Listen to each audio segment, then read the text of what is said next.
Shalom. Apa kabar Bapak Ibu Saudara? Apakah saudara dalam keadaan sakit? Atau mungkin saudara sehat-sehat saja? Harapan dan doa saya saudara, walaupun kondisimu hari ini kurang baik, tetapi ingatlah bahwa anugerah Tuhan selalu ada tiap hari. Amin. Maka marilah menggantungkan harapan dan kerinduanmu kepada Tuhan, karena di sanalah kekuatan Tuhan anugerahkan di dalam hidup kita. Saat ini Bapak Ibu Saudara dikasih oleh Tuhan, saya mengajak saudara untuk merenungkan firman Tuhan yang akan mengarahkan, yang akan mencerahkan setiap kita untuk menemukan hidup kita yang sesungguhnya, untuk menemukan tujuan hidup kita ya selama kita hidup di dunia ini. Firman Tuhan yang akan menuntun kita terambil di dalam 1 Timotius ya, pertama Timotius pasal 4 ayatnya yang pertama. Firman Tuhan berkata demikian. Tetapi Roh dengan tegas mengatakan bahwa di waktu-waktu kemudian ada orang yang akan murtad, lalu mengikuti roh-roh penyesat dan ajaran setan-setan. Bapak Ibu Saudara dikasihi oleh Tuhan, saat ini mari kita bersama-sama berpikir, bersama-sama merenungkan sejenak tentang waktu-waktu kemudian atau hari-hari terakhir, atau biasa disebut oleh hamba-hamba Tuhan atau pendeta-pendeta, yaitu akhir zaman. Memang sejak dulu Bapak Ibu Saudara dikasihi oleh Tuhan, orang terus menyebut ya tafsiran-tafsiran dari beberapa tokoh ya di sejarah perjalanan iman Kristen.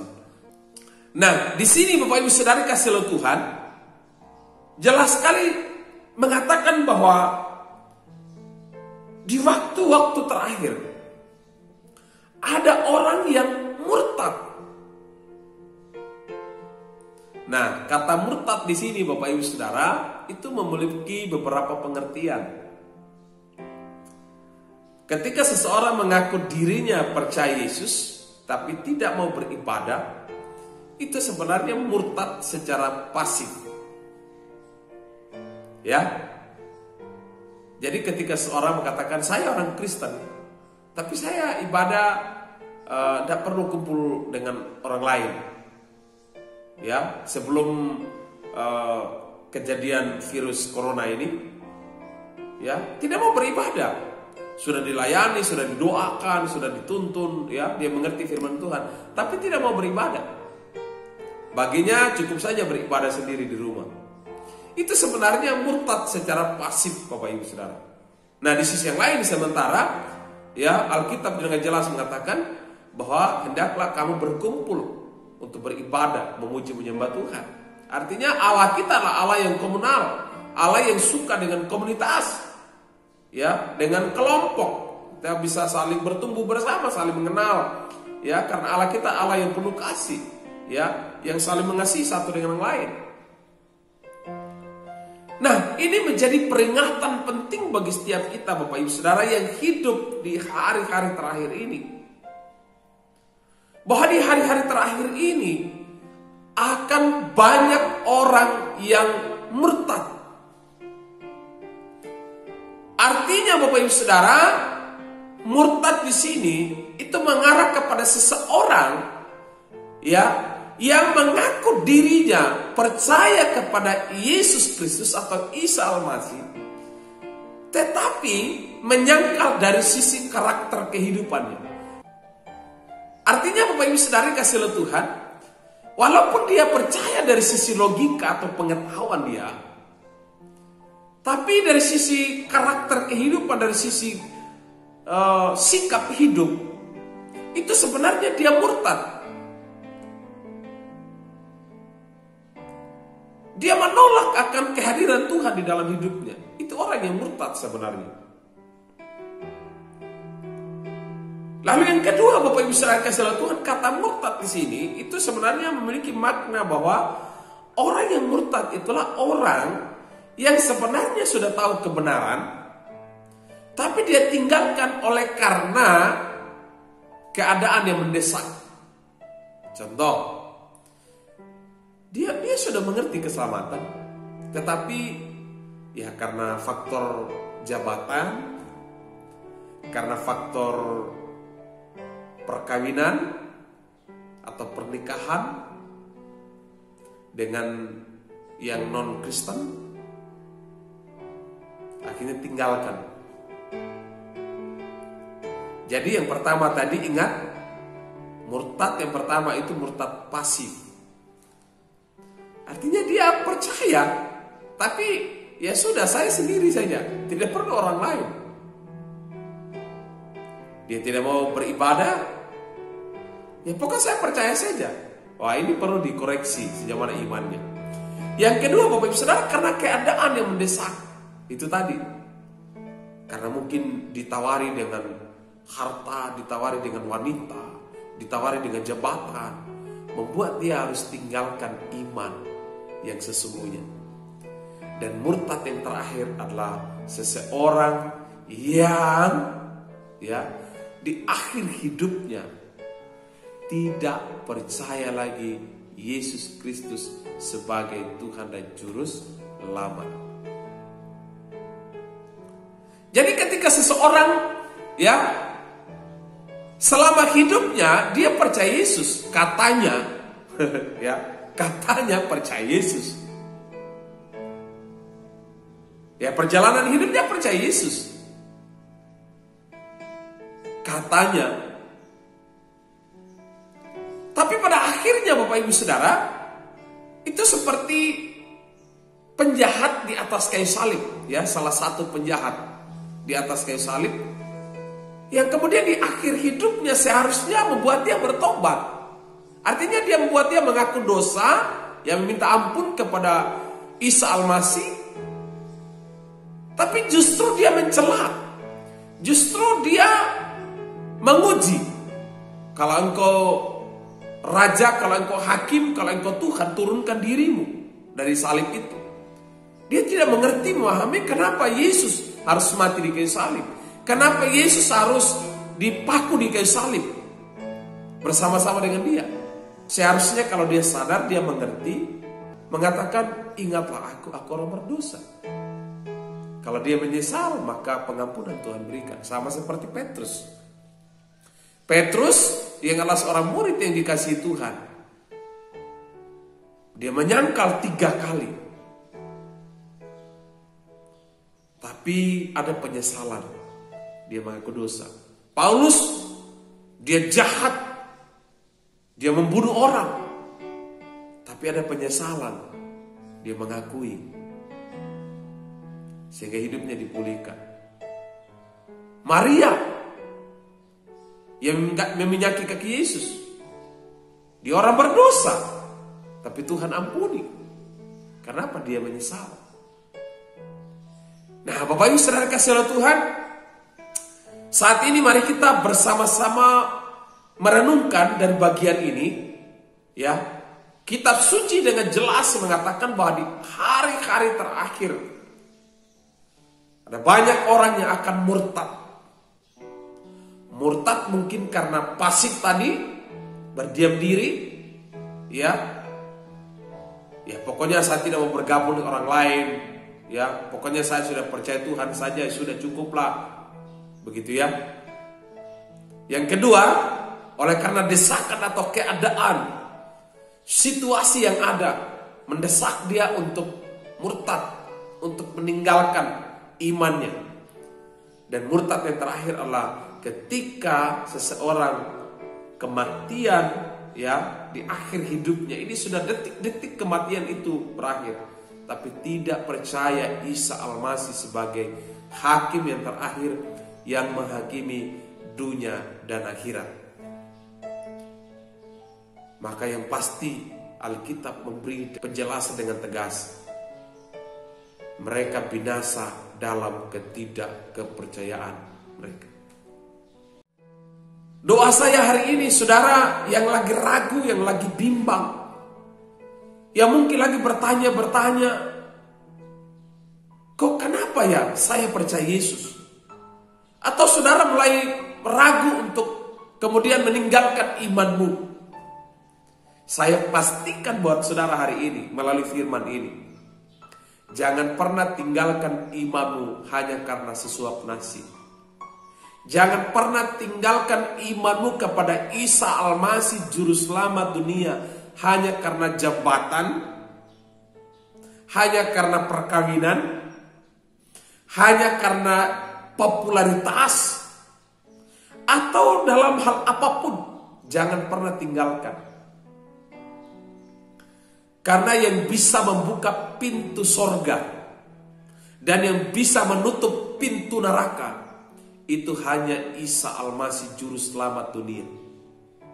Makanya tidak ada manusia di dunia ini pun yang kemudian datang dari sorga, turun ke bumi setelah menyelesaikan karya keselamatan, kemudian kembali ulang ke sorga. Tidak ada. Saudara mau cari sejarah manapun di dunia ini, tidak ada satu pribadi pun yang menjamin hidup seseorang yang kemudian berkata, ya, barang siapa percaya ia mempunyai hidup yang kekal.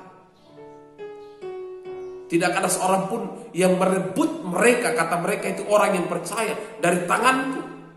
Iblis sekalipun tidak bisa untuk merebut orang-orang yang percaya kepada Kristus, maut sekalipun. Saudara, biar orang membunuh kita sekalipun, ini daging kembali ke tanah. Tapi rohmu yang sudah diperbaharui, sudah dipermandikan oleh Kristus melalui kuasa Roh Kudus, maka tempatnya tidak lagi ke neraka, tempatnya tidak ke maut, tapi tempatnya ke sorga yang kekal. Bapak Ibu Saudara, hidup ini sementara, fisik ini sementara. Kematian menjemput kapan saja, di mana saja, dengan cara apa saja. Kematian itu datang. Bisa saja sebentar, besok. Artinya kematian itu kita tidak tahu kapan. Dan kita mati dimanapun kita tidak tahu. Di tempat tidur kah, di mobil kah, di rumah sakit, di jalan.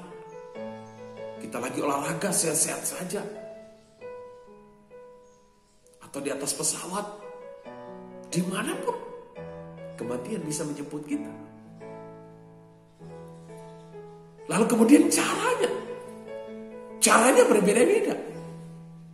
Ada suami istri yang berdoa minta, kalau boleh kami mati bersama-sama dalam waktu yang sama. Mungkin ada Bapak Ibu Saudara, tapi masalah detiknya, masalah menitnya, masalah harinya berbeda.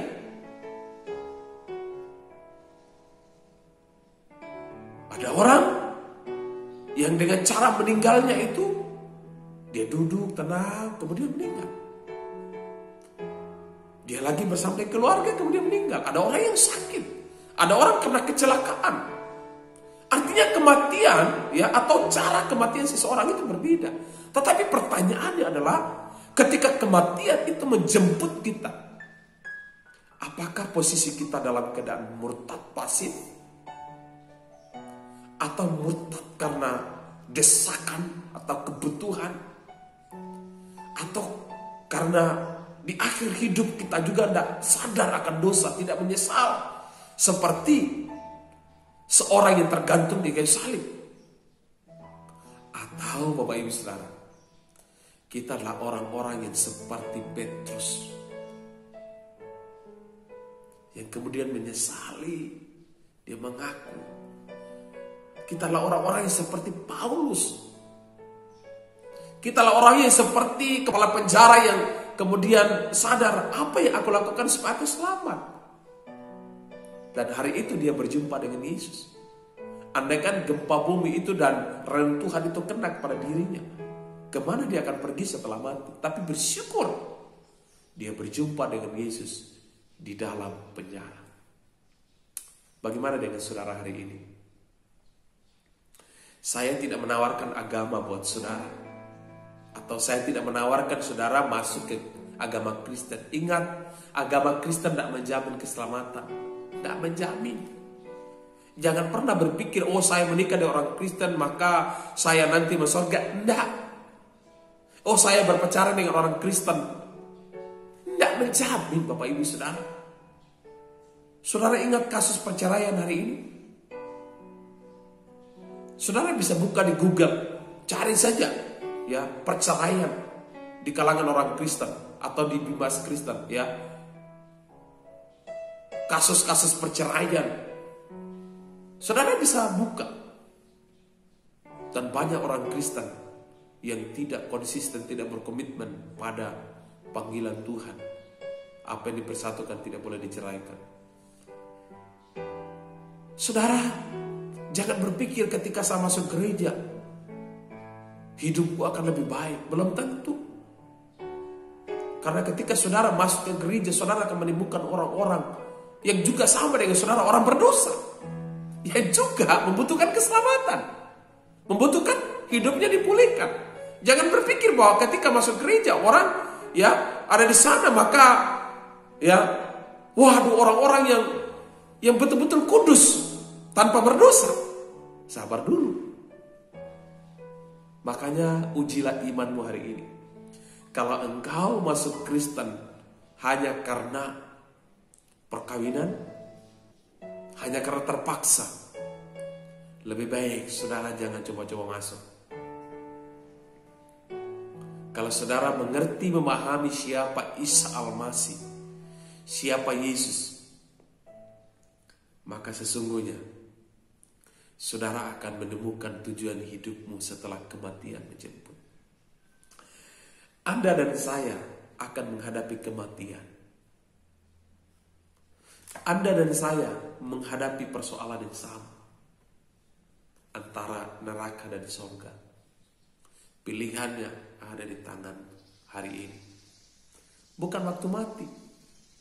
Mati seseorang tidak akan bisa memilih lagi. Kenapa? Tidak bisa bergerak. Pernah lihat orang mati? Biar saudara mau teriak-teriak, mau menangis, mau bicara apapun A sampai Z di sana, tidak ada pernah dengar suaranya. Mau kasih makan, mau kasih minum, mau kasih buah dan sebagainya, tidak akan Bapak Ibu Saudara. Karena hanya orang hidup yang bisa menentukan pilihan. Hanya orang hidup yang bisa memilih. Nah karena itu selama hidup ini masih ada, nafas ini masih ada, belajarlah untuk mengerti. Bukalah hatimu lebar-lebar untuk mengerti siapa Allah yang kau sembah. Siapakah Isa Al-Masih itu? Kenapa dia harus lahir di kandang domba? Kenapa dia harus mati di kayu salib? Kenapa dia harus bangkit dari kematian? Dan kenapa dia harus kembali ulang ke sorga? Saudara harus mencatat itu. Kalau saudara mengerti, memahami perjalanan Isa Al-Masih, maka saudara pasti akan menemukan tujuan hidup yang sesungguhnya. Ingat, tujuan hidup kita bukan mencari harta dunia, tapi tujuan hidup kita adalah setelah kematian itu, kemana kita akan pergi. Biarlah firman hari ini menolong saudara dan saya semakin belajar dan terus belajar untuk mengerti, memahami tujuan hidup yang sesungguhnya. Isa Al-Masih memberkati kita, menolong setiap kita, dan meneguhkan iman kita. Mari kita berdoa. Tuhan, terima kasih, kami bersyukur meteraikan firman-Mu, tanamkan firman-Mu di dalam hati kami. Kami tidak mampu secara manusia untuk mengerti firman ini, kebenaran ini, tetapi dengan pimpinan Roh Kudus memampukan setiap kami untuk mengerti. Mungkin belum hari ini, tetapi besok, waktu-waktu akan datang, kami boleh menemukan kebenaran di dalam Isa Al-Masih, hakim yang terakhir yang menghakimi dunia dan akhirat. Kami menaikkan doa ini di dalam nama Isa Al-Masih, Juru Selamat dunia. Kami berdoa dan bersyukur. Amin. Demikianlah renungan yang saya bagikan buat Bapak Ibu Saudara. Jika Bapak Ibu Saudara benar-benar merasa diberkati, diteguhkan melalui firman ini, engkau berdoa secara pribadi di hadapan Tuhan. Dan jika firman ini meneguhkan saudara, silakan bagikan kepada keluargamu, kepada saudaramu, kakakmu, adikmu, agar mereka juga boleh mendapatkan pengetahuan, mereka bisa diteguhkan, bahkan mungkin mereka juga akan diarahkan untuk menemukan tujuan hidup seperti yang saudara alami. Selamat bekerja, selamat beraktivitas, selamat menjalani kehidupan yang Allah anugerahkan di dalam hidup kita. Tuhan Yesus memberkati. Shalom.